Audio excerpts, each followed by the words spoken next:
இப்போ நடந்துட்டு இருக்க அந்த இஷ்யூவை பற்றி நான் பேசணும்னு ஆசைப்பட்றேன். ஸோ அதனால் அந்த பதிவை நான் வந்து இது பண்ணுறேன். நேற்று வந்து உமன்ஸ் கமிஷனர் இதுலேருந்து வந்து ஸ்டேட்மெண்ட்டை வந்து இன்வெஸ்டிகேஷன் நடந்தது தான் ஒன்று வெளியே வந்துச்சு. ஓகேவா, ரங்கராஜ் வந்து ஒத்துக்கிட்டாரு, என்னை கல்யாணம் பண்ணிக்கிட்டேன்னு ஒத்துக்கிட்டாரு அந்த இன்வெஸ்டிகேஷனில் அந்த மேடம் முன்னாடி. அண்ட் டிஎன்ஏ டெஸ்ட் வேண்டான்னு அவர் வாயால் அவர் சொன்னார். அந்த ரூமில் ஆக்சுவலி நான் வந்து சொல்கிறேன், அவர் இருக்கிறாரு, நான் சொல்கிறேன் இல்லை மேம் வேண்டாம், இது வந்து நாளை பின்ன வந்து அவர் வந்து ஏதாவது சொல்லுவார், எனக்கு நல்லா தெரியும். ஏன்னா அவங்களோட ஃபேமிலி மெம்பர்ஸ் அவரோட ஃபேமிலி மெம்பர்ஸ் வந்து கோயம்புத்தூர்ல இருக்கவங்கள்ட்ட ஒரு நியூஸை ஸ்ப்ரெட் பண்ணிட்டு இருக்காங்க. அதுக்கான எவிடன்ஸ் எல்லாமே என்கிட்ட இருக்கு. என்ன நியூஸ்னா, இது ரங்கராஜோட குழந்தை இல்லை. ஃபர்ஸ்ட் ஆஃப் ஆல் ரங்கராஜோட குழந்தை இல்லைன்னு சொல்றதுக்கு ஃபேமிலி மெம்பர்ஸ்க்கு என்ன ரைட்ஸ் இருக்குன்னு நான் கேட்குறேன். நீங்க தான் வந்து விளக்கு பிடிச்சிங்களா? 2 இயர்ஸா இவர் என் கூட குடும்பம் நடத்திட்டு இருக்காரு, எல்லாம் பண்ணிட்டு இருக்காருன்னு தெரிஞ்சு நீங்க எல்லாம் எங்க போனீங்க? அப்போ உங்களை கேட்டுதான் கல்யாணம் பண்ணாரு, உங்ககிட்ட இன்ஃபர்மேஷன் பாஸ் பண்ணிட்டு தான் கல்யாணம் பண்ணாரு. இன்னைக்கு இதே கல்யாணத்தை நான் பிளாக்மெயில் பண்ணி தான் கல்யாணம் பண்ணுறேன்னு ஒரு ஸ்டேட்மெண்ட்டை வாய் கூசாம எப்படி மிஸ்டர் ரங்கராஜ் உங்களால சொல்ல முடியுது? My so called husband. Madhampatti Rangaraj and Joy கிறிசல்டாவோட விஷயம் தான் இப்ப பரபரப்பா பேசப்பட்டு வருது. மாதமட்டி ரங்கராஜ் நான் ஜாய் கிறிசல்டாவை 2வது திருமணம் செய்ததையும் அவருக்கு பிறந்த குழந்தைக்கு தந்தைன்னு ஒப்புக்கொள்ளவே இல்லை. அதோட டிஎன்ஏ பரிசோதனைக்கும் நான் தயாரா இருக்கேன்னு சொல்லியிருந்தாரு. இதை தொடர்ந்து ஜாய் கிறிசல்டா இன்னைக்கு பிரஸ் மீட்ல பேசியிருந்தாங்க. அதுல ஜாய் கிறிசல்டா மகளிர் ஆணையத்துல மாதமட்டி ரங்கராஜ் தான் டிஎன்ஏ டெஸ்ட் தேவையில்ல, அந்த குழந்தை என்னுடையதான், ஜாய் கிறிசல்டா என்னுடைய மனைவிதான உறுதியா சொன்னாரு.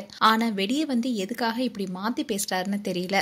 நான் தான் டிஎன்ஏ டெஸ்ட் எடுக்கலான்னு சொன்னேன், ஆனா அவர் அதை தேவையில்லைன்னு சொல்லிட்டு இப்போ அவர் வெளியே வந்து நான் சொல்லவே இல்லை, டிஎன்ஏ டெஸ்ட் எடுக்கணும்னு சொல்லியிருக்காரு. இப்ப வெளியே வந்து வேற மாதிரி பேசுறாருன்னு அதிரடியா வீடியோ வெளியிட்டு இருந்தாங்க. இந்நிலையில அவங்களுடைய இன்ஸ்டாகிராம் பேஜ்ல மாதம்பட்டி குறித்து வெளிப்படையா பல விஷயங்களை பேசியிருக்காங்க. அந்த ரூம்ல இன்வெஸ்டிகேஷன் ரூம்ல இதே வாயால தான் ரங்கராஜ் வந்து நான் கல்யாணம் பண்ணிக்கிட்டேன், உண்மைதான், இது ஏன் குழந்தைதான், எனக்கு டிஎன்ஏ டெஸ்ட் வேண்டான்னு சொன்னது ரங்கராஜ், நான் கிடையாது. இத்தனைக்கும் நான் வேணும்னு சொன்னேன். ஏன்னா அவங்க ஃபேமிலி மெம்பர்ஸ் ரூமர் ஸ்ப்ரெட் பண்றாங்கன்னு சொன்ன அந்த ரீசனையும் சொல்லி அந்த மேடம் கிட்ட நான் வந்து சொல்றேன்.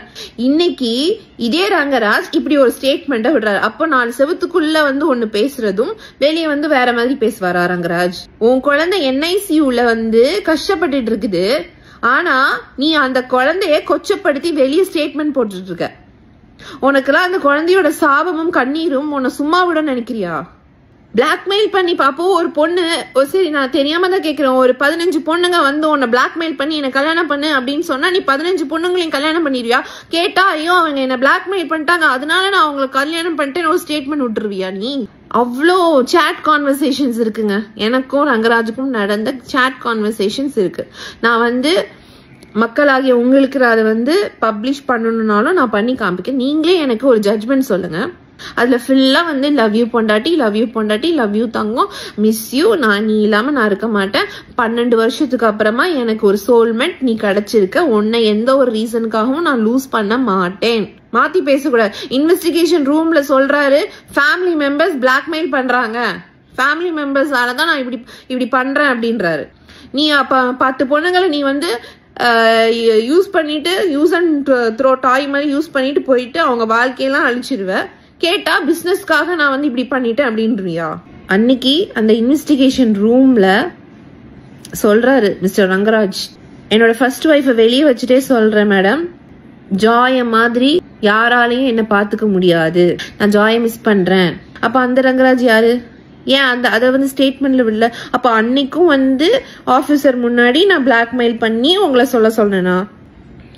இல்ல நான் எதுவுமே பேசல, நான் எதுவுமே கேட்கலையே. என்ன மிஸ் பண்றியா ஏதாவது நான் கேட்டேனா? நீயா தானே பேசின, பிளாக்மெயில் பண்ணி தான் வந்துச்சுன்னு மனசாட்சி நம்ம சொல்றது தப்பு. கடவுள் பார்த்துட்டு இருக்காரு. பிராங்கா சொல்லணும்னா அவ்வளோ லவ்வி டவ்வி மெசேஜஸ் இருக்கு. அதுல வந்து எல்லா கான்வர்சேஷன்லும் மக்களாகி உங்ககிட்ட நான் வந்து ஓப்பனா சொல்றேன், அவ்வளோ கான்வர்சேஷன்லயும் பொண்டாட்டி பொண்டாட்டி பொண்டாட்டி பொண்டாட்டி பொண்டாட்டி பொண்டாட்டி love you love you, miss you miss you miss you miss you miss you, அவ்வளோ வீடியோஸ் ஷேர் பண்ணியிருக்காரு. உண்மையான ஆம்பளையா இருந்தா உனக்கு தேவை டிஎன்ஏ டெஸ்ட். படுக்கும்போது தெரியலாம் உங்களுக்குலாம் டிஎன்ஏ டெஸ்ட் வேணும் 2 வருஷம் வாழ்க்கை வாழ்ந்தீங்க மிஸ்டர் ரங்கராஜ். அதில் நீங்கள் எப்படி இருந்தீங்கன்னு உங்களுக்கு தெரியும். நான் அதை வெளியே பேசுகிறேன்னா அசிங்கமாயிடும். மேலும் இது போன்ற வீடியோஸை பார்க்க நியூஸ் தமிழ் கிளிட்ஸ் சேனலை சப்ஸ்கிரைப் பண்ணுங்கள். மறக்காமல் நோட்டிஃபிகேஷன் பட்டனை கிளிக் பண்ணுங்கள்.